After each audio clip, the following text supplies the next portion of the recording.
Salut tout le monde et bienvenue sur Tesla Riviera. Alors je suis très heureux aujourd'hui de vous retrouver pour ce nouvel épisode où aujourd'hui on va parler des résultats trimestriels du troisième trimestre de Tesla. Et vous allez voir, ils sont vraiment super bons, mieux que l'on ne pouvait l'espérer. Et au moment où j'enregistre cette vidéo, l'action a bondi de quasiment 17% à 297,92$. Donc le marché a super bien réagi. On va parler dans cette vidéo des 5 points que je retiens moi de cette conférence d'hier. Avant toute chose, si vous êtes intéressé par tout ce qui est voiture électrique, développement durable et Tesla Elon Musk, je vous conseille de vous abonner à la chaîne si ce n'est pas déjà fait. Et d'ailleurs, avant de démarrer, je vais vous laisser 5 petites secondes pour pouvoir ici vous abonner. Alors le premier point que je voulais évoquer avec vous, c'est l'état des finances. Tesla, est dans le vert ce trimestre, contrairement au trimestre précédent où il y avait une perte sèche de 400 millions de dollars. Cette fois-ci, on arrive à un bénéfice net de 143 millions de dollars. Que ce soit les analystes américains, même comme ici français, je me rappelle d'avoir entendu François Langlais le matin sur la matinale d'RTL annoncer la faillite de Tesla. Donc ça sera malheureusement pour eux pas encore cette fois-ci, puisque Tesla a en cash en banque 5,3 milliards de dollars. Tesla multiplie par 2 son chiffre d'affaires en 2 ans, passant ce trimestre à 6,3 milliards de dollars. Et le secteur automobile à lui seul génère une marge de 22,8%. Ça s'explique notamment par la montée en puissance de la Model 3 à travers le monde. L'année dernière, l'objectif à tout prix, c'était d'augmenter la capacité de production de la Model 3. Donc ils ont dépensé énormément d'argent pour coûte que coûte augmenter la production. De toute façon, c'était soit on augmente la production de la Model 3 à un rythme de 7000 véhicules par semaine, ou alors l'entreprise, effectivement, aurait craint la banqueroute. Donc maintenant que la production s'est stabilisée, l'objectif a été de réduire drastiquement les coûts d'opération. Et là, c'est ce qu'on voit, il y a eu 16% de réduction passant à 930 millions de dollars. Et ceci malgré l'augmentation des volumes de vente. Donc on voit très bien que Tesla est en train de faire énormément d'économies d'échelle en ce moment. Recherche permanente d'efficacité, que ça soit dans la chimie des batteries, que ça soit dans la vitesse des superchargeurs, on le verra tout à l'heure, que ça soit dans la capacité à produire les véhicules et de la façon dont ils sont construits. Il n'y a pas 2 lignes de production à Fremont qui se ressemblent et à chaque fois, les ingénieurs, les techniciens, tout le monde travaille pour améliorer l'efficacité de la production et l'efficacité globale de l'entreprise. Alors le deuxième point que je voudrais soulever, c'est toujours la forte demande par rapport aux véhicules. Donc la S et X, on avait vu en début d'année une diminution des ventes due à l'arrivée de la Model 3. Il y avait une technologie qui commençait à dater un petit peu et on a beaucoup parlé de refresh en début d'année et c'est ce qui a eu lieu avec la Raven, une meilleure autonomie, une meilleure puissance avec ces nouveaux véhicules qui sont arrivés sur le marché. Même si on est toujours à moins 39% sur les S et X sur 2019 par rapport à 2018, on note quand même une augmentation de 12%. Pour ce qui est de la Model 3, c'est vraiment un énorme succès puisqu'on est à plus 50% par rapport à l'année dernière et 10% de plus par rapport au trimestre précédent. Alors attention, seulement 10% de plus par rapport au trimestre précédent, c'est tout simplement parce que l'usine de Fremont n'arrive maintenant plus vraiment à accélérer la cadence. Ils sont quasiment au maximum de leur capacité de production là-bas. Et Elon a confirmé que les listes d'attente des modèles Tesla finalement s'allongent. Donc on a une vraie demande, on a un vrai enthousiasme auprès de ces véhicules et non pas comme le disaient certains analystes, il y avait 400 000 réservations et ils pensaient qu'une fois que ces 400 000 voitures auraient été vendues, il n'y avait que 400 000 personnes qui étaient intéressées par des Tesla. Non, bien au contraire, ces 400 000, non seulement maintenant elles ont été vendues, elles ont été livrées, ils ont encaissé l'argent, mais en plus maintenant elles roulent partout dans les rues, les gens commencent à les voir, ceux qui connaissaient même pas Tesla les voient, les essayent, les conduisent et il y a de la demande maintenant, ça fait effet boule de neige et donc ça c'est vraiment génial de voir que maintenant ces voitures sont vraiment inscrites dans le paysage mondial et européen et même français et que la demande continue à accélérer puisque maintenant ils ne produisent pas assez de véhicules par rapport à la demande. Alors le troisième point maintenant qu'on va voir, ça c'est quelque chose qu'on n'a pas été habitué chez Tesla. Tesla est en avance par rapport à ses prévisions dans pas mal de domaines d'ailleurs, notamment par rapport à la Gigafactory 3 de Shanghai. Je vous remonte les photos. En début d'année, c'était ça, un champ de boue, d'agadou partout dans ce champ. Et 10 mois plus tard, ils commencent à produire des véhicules dans l'usine de Shanghai puisque depuis le 15 de ce mois-ci, il n'y a plus de voitures qui partent en provenance de Fremont pour la Chine, donc maintenant les voitures vendues en Chine vont être produites en Chine. Pour l'instant on est sur un volume de production qui serait de 150 000 voitures par an, puisqu'il y a pour l'instant, à mon avis, d'après ce qu'on en sait, il n'y a qu'une seule ligne qui a été installée là-bas. Et on sait que cette usine a coûté 65% de moins que les lignes de Fremont, en Californie. En plus, en Chine, ça coûte moins cher forcément de faire produire. Et en plus, Tesla profite de toute son expérience. On se rappelle de la ligne numéro 3 de la Model 3, qui est cette tente qui a été installée, certains diront à la va-vite. Et au final, c'est la ligne de production la plus rentable. Il n'y a eu plus qu'à dupliquer cette ligne super efficace où toutes les pièces arrivent de façon latérale. On le voit sur l'usine, de la façon dont elle est conçue. Et la voiture sort au bout de la ligne droite complètement terminée.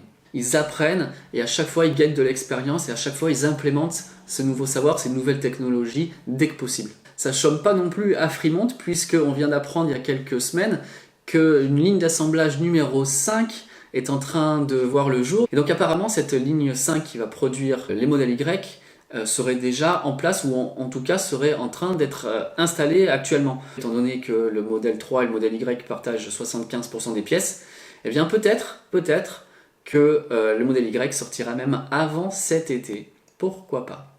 Alors les deux autres grosses actualités de Tesla niveau véhicule, c'est bien évidemment le pick-up truck qui devrait être annoncé courant novembre. Il reste un autre grand produit phare hormis le Roadster, c'est le Semi, qui devrait donc voir sa production démarrer vraiment l'année prochaine, avec peut-être déjà une vente à ses premiers clients, mais on sait que Tesla sera son principal client, en tout cas pour les premiers véhicules, puisqu'ils vont pouvoir les tester en interne et les utiliser pour notamment faire la navette entre la Gigafactory et Fremont. Alors il y a un point qui est aussi très important et révélateur dans le business model de Tesla. Non seulement la production augmente, mais qu'également les délais de livraison sont considérablement ralentis. Et c'est vrai qu'au moins il y a de stock, au mieux c'est finalement. Au plus vite une voiture est produite et au plus vite elle est livrée, au plus vite Tesla reçoit l'argent. Donc il y avait pas mal de difficultés au départ pour l'acheminement, la livraison des véhicules. Ils avaient un stock qui était assez augmenté puisque les Tesla Store et Delivery Center n'étaient pas capables de livrer les voitures assez vite.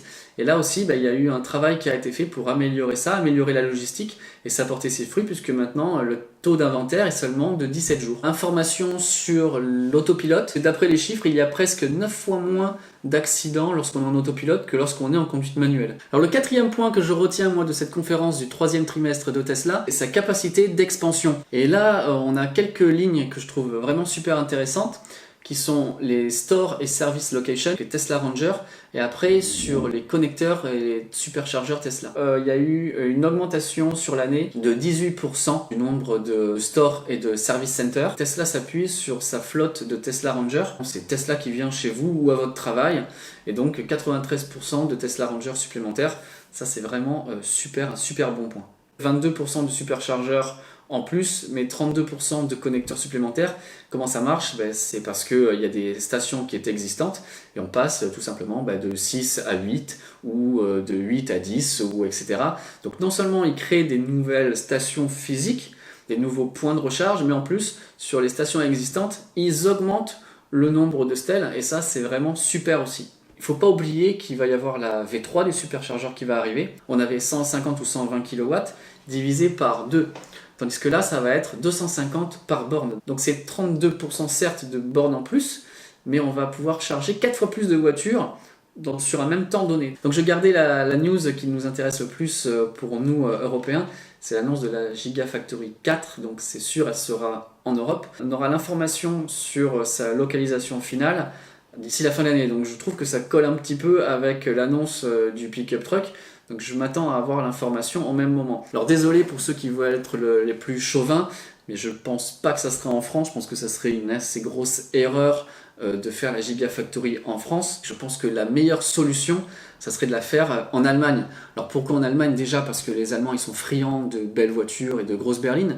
Les Allemands, on sait qu'ils savent produire des voitures. Ils ont un appareil industriel qui est vraiment très vif et puissant. Ils seraient pas loin de Tilburg aux Pays-Bas et pourraient bénéficier du Rhône pour pouvoir desservir et recevoir les pièces et desservir vraiment leurs voitures partout en Europe. L'Allemagne représente un carrefour géographique en Europe. Et puis le dernier point aussi, c'est que finalement ça serait un bon pied de nez pour l'industrie automobile allemande, les Porsche, Audi, Mercedes, BMW, qui à mon avis ne seraient pas très contents de voir débarquer une Gigafactory Tesla sur leur territoire.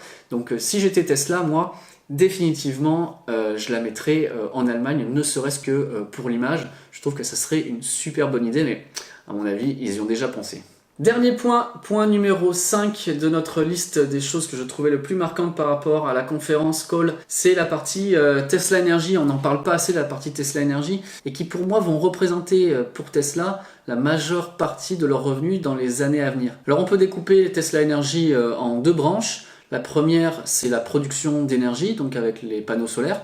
Et on sait que depuis l'acquisition en 2016 de SolarCity, Tesla a un petit peu mis de côté ses ventes de panneaux solaires et qui revient maintenant au goût du jour. Les installations de panneaux solaires ont vu un fort rebond par rapport au trimestre précédent avec plus 48%, mais on est toujours à moins 54% par rapport à l'année dernière. Alors attention, moi je pense que c'est vraiment maintenant un secteur sur lequel Tesla va se focaliser vraiment de façon importante, avec notamment à partir de la fin de l'année, le lancement de la production du Solar Roof avec un objectif de production de la fin de l'année qui serait de 1000 toitures par semaine. Donc il y a une nouvelle méthode qui a été mise en place où tout simplement Tesla installe le panneau solaire sur votre toit. Vous payez une cotisation mensuelle mais qui est inférieure à ce que les panneaux solaires génèrent. Et j'ai vraiment hâte de voir ce type de produit, ce type d'offre se généraliser et arriver en Europe et en France. Alors on en arrive au dernier point que je voulais évoquer avec vous. Et c'est certainement le point que je préfère, que je trouve le plus intéressant dans le développement des produits Tesla. Donc c'est vraiment le Graal de l'énergie, ce qui va permettre d'augmenter la production et donner plus d'intérêt à la production des énergies renouvelables, puisque le déploiement du stockage chez Tesla a doublé en un an, atteignant, attention, 477 MWh de stockage.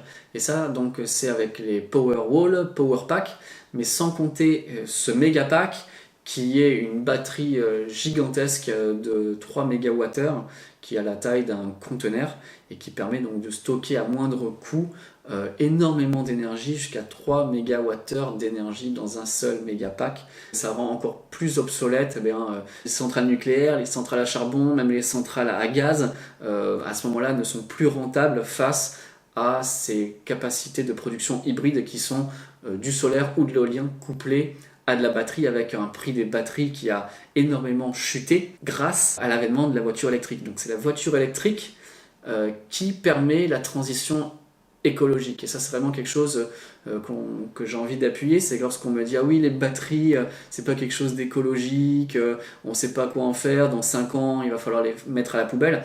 Ben non, déjà, les batteries des Tesla actuelles, celles que j'ai dans ma Model 3, elles sont designées pour tenir 500 000 miles, donc 800 000 km dans une voiture. C'est vraiment énorme. Avant que j'arrive à faire 800 000 km dans ma voiture, ce sera peut-être passé 15-20 ans. Je rappelle que les cellules des Tesla, c'est comme des grosses piles rondes que vous mettez dans vos télécommandes.